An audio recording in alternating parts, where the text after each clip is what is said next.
Sendo uma verdadeira guerra nas redes sociais por causa das declarações do chanceler alemão em relação ao que ele viu na COP30, em relação ao Brasil.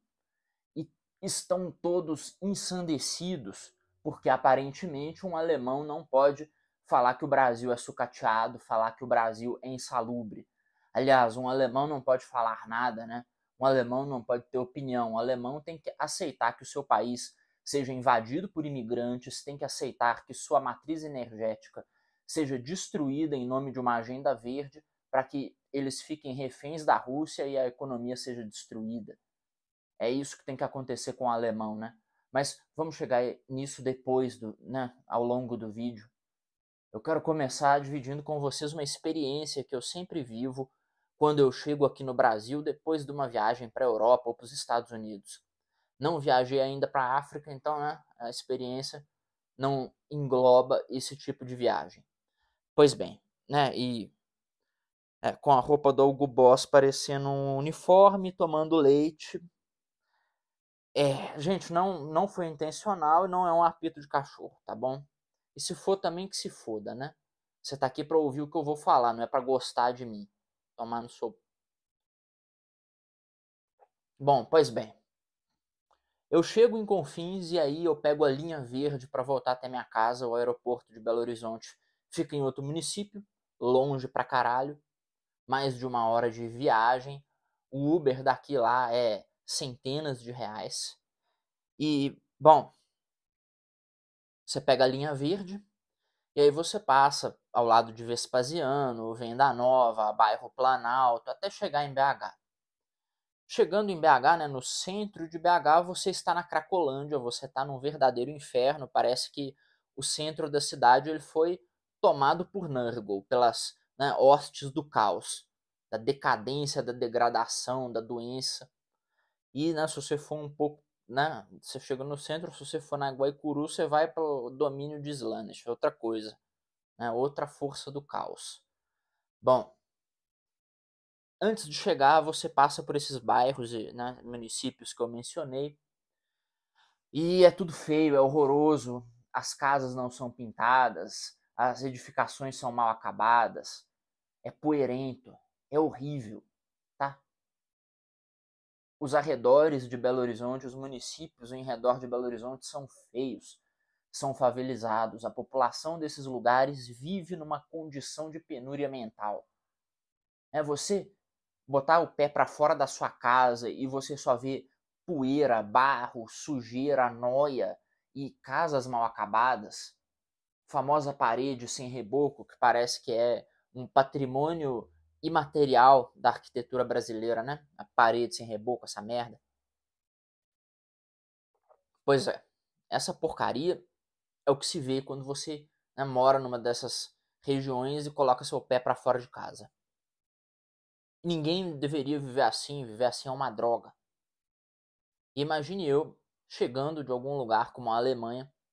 A última vez eu estava chegando da França, chegando de Paris, e aí eu passo por, né, todos esses lugares horríveis. Eu tenho essa experiência detestável e eu não posso falar mal. Agora considere que o chanceler alemão ele viveu na Alemanha a vida dele inteira, não está acostumado com o Brasil igual eu tô, e ele estava em Belém do Pará. Falar para vocês, Venda Nova parece Berna, Venda Nova parece Praga, Venda Nova parece Estocolmo, perto com de Belém do Pará. Belém do Pará é horroroso, é um favelão irremediável, um favelão terrível. Todas as pessoas que eu conheço que já foram até lá disseram, é um lugar horrível, é um favelão, é tudo sujo, é uma imundícia. Você anda rodeado de urubus, né, rodeado de aves de rapina, você vai andar se sentindo Itachuchira, cheio de corvo, de ave preta ao seu redor, ou vai sentir que você está no meio da torcida do Flamengo, né? Agora eu vou ter que abrir um adendo que não é porque o urubu é preto e os torcedores do Flamengo, né, sejam aí de uma etnia específica, tá bom? É porque a torcida do Flamengo é chamada de urubus, né? Eles, o mascote deles é um urubu e tal. É igual a torcida do América, que é meu time, são os coelhos e ninguém sai na Playboy, né? Ou, sei lá, entrega ovo, tá bom? Não tem nenhum cunho étnico nisso aí que eu tô falando. Quando, né, eu gosto de tomar cuidado com esse tipo de coisa, porque quando eu vou, né, fazer distinção de pessoas em relação à etnia, eu gosto de ser sério. Gosto de falar da propensão ao atletismo em alguns esportes que os negros têm, falar da propensão, né, a exercícios de repetição ligados à capacidade cerebral que os asiáticos têm, etc. Aí, aquela coisa, eu gosto de racismo competitivo, não racismo casual, entendeu? Você sair por aí criticando alguém por causa da cor da pele, tipo, falando, olha ali o, sei lá, o branquelo, né? O branquelo pode, né? Você pode falar à vontade. Mas, né, se você trocar o sinal, eu não acho bacana. Mas não é sobre isso o vídeo, né? É sobre o sujeito ter apontado um defeito óbvio, um defeito que nós podemos ver. Todo mundo que chega da Europa no Brasil comenta isso, que dá um desânimo. Você chega, você sai do aeroporto e você tá de frente para uma favela. Todo mundo fala isso. Todo mundo reclama disso. Só que o cara, por ser um gringo, ele não pode mencionar. O cara, por ser um gringo, ele não pode dizer que o Brasil é feio. Mas bem, se vocês querem criticar o chanceler alemão, vocês deveriam criticar o seguinte, o fato de que a Alemanha tá virando um Belenzão do Pará. Vai em Frankfurt.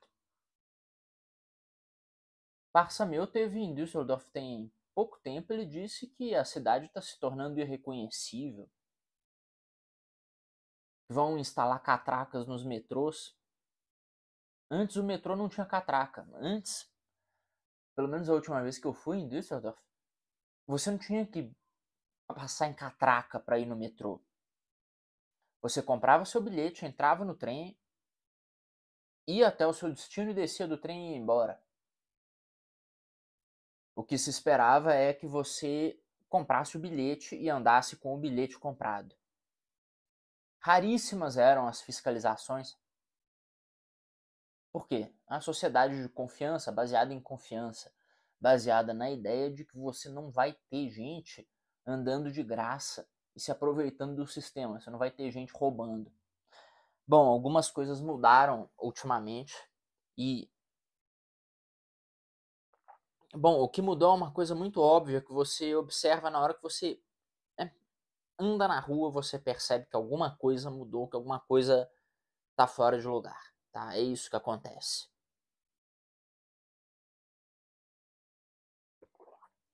Poderiam criticar o chanceler alemão porque o estrago que a COP30 está fazendo no Brasil já foi feito na Alemanha por seus antecessores, tá?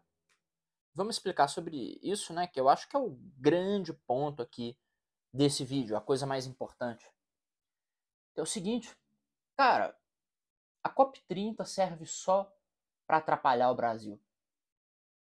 É bobagem ambientalista para impedir a gente de explorar petróleo, para impedir a gente de desenvolver a nossa economia, para impedir a gente de desenvolver as regiões do país que ainda são selvagens. Eu estou falando da floresta. A floresta no Brasil ainda é uma região selvagem.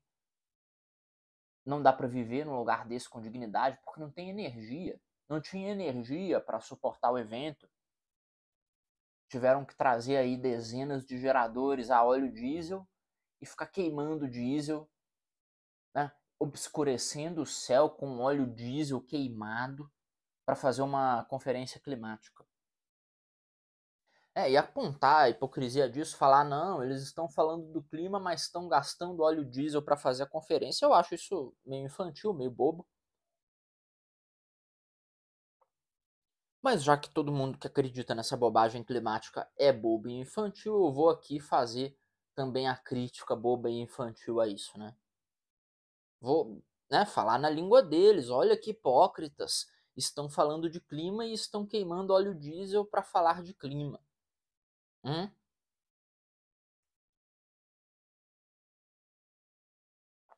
Tá aí feito o discursinho besta que vocês gostam, né? Eu sei que tem um monte de bobo que acredita nisso, então tá aí, né? O discurso sobre a grande hipocrisia. Mas o problema da Alemanha é que eles já tiveram a COP30 deles. As usinas nucleares alemãs foram desativadas em nome do ambientalismo. Aí o resultado é que a energia se tornou mais cara, a geração de emprego se tornou mais difícil, a vida de todo mundo está pior porque está extremamente caro pagar por aquecimento no inverno, está extremamente caro fazer as coisas na Alemanha por causa do preço da energia, e aí a indústria alemã está encolhendo. Né? Estamos vendo a indústria alemã, que é a melhor do mundo, se estagnar por causa principalmente do preço da energia elétrica, né? da energia para mover as máquinas. E nada disso seria um problema se tivessem mantido e expandido o parque de energia nuclear. Mas aí os verdes resolveram acabar com isso, foderam a indústria alemã, e inclusive o chanceler que passou as resoluções aí contra a energia nuclear foi trabalhar na Gazprom, se eu não me engano. É a companhia de fornecimento de gás natural russa. Que aí depois fica cortando o gás nessa história aí com a Ucrânia, fica cortando o gás. Para quê? Justamente para a Alemanha não poder dar o suporte devido à Ucrânia na guerra. Não vamos entrar em guerra na Ucrânia aqui, mas... né? Vocês entendem o que acontece. Chatíssimo isso, né? No final das contas, o chanceler alemão tem até um pouco do telhado de vidro, porque as cidades alemãs estão virando Belém do Pará. O estrangulamento energético que a COP30 veio fazer aqui no Brasil já foi feito na Alemanha. Que chato isso, né? No final das contas, ninguém pode falar de coisa nenhuma, porque tá todo mundo errado. Tá todo mundo seguindo a cartilha idiota de acreditar nas bobagens climáticas que são empurradas pelos acadêmicos, de acreditar nas bobagens de migração que são empurradas pelos acadêmicos. É assim que é. No final das contas, a grande culpa é desse conluio acadêmico midiático que empurra pautas idiotas goela abaixo de todo mundo e tá estragando o Brasil, tá estragando a Europa, tá estragando os Estados Unidos.